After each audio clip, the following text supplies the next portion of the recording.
When we cut the Marlon ST multi-walled polycarbonate sheet, it's imperative that we blow out the flutes to ensure that there's no sawdust or plastic swarf in the flutes.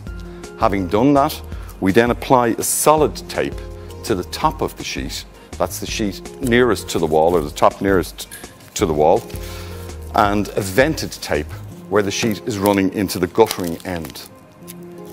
This helps to protect the sheet from any water ingress, and a panel will look like this.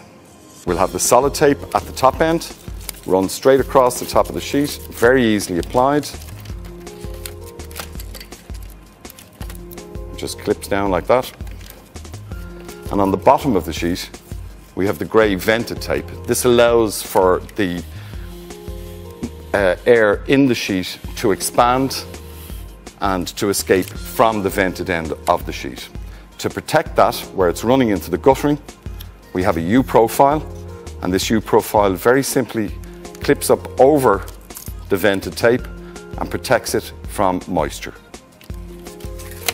In conjunction with that, when the sheets are in position, we have the capping bar.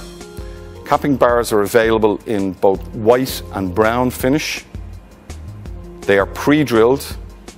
They come 40mm wide and 60mm wide. So in assembling the roof, we will have the rafter gasket, which will be sitting down on a jointing rafter, and a jointing rafter is where we have two sheets coming side by side. We allow for an expansion on the sheet.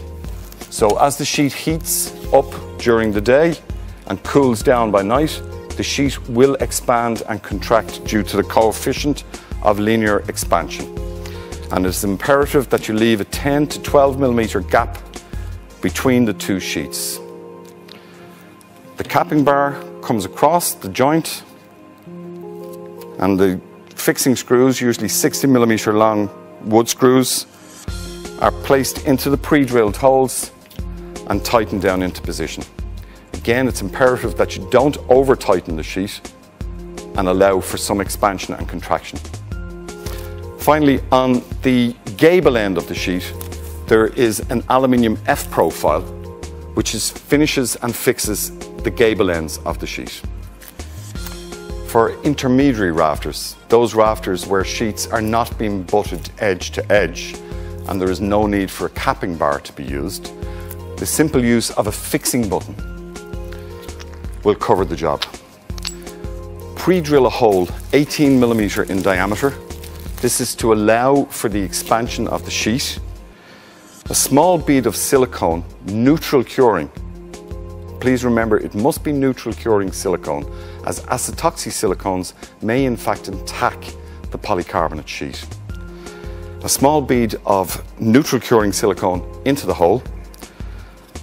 The foam gasket is fixed or inserted inside of the ring. The lug is placed into the hole.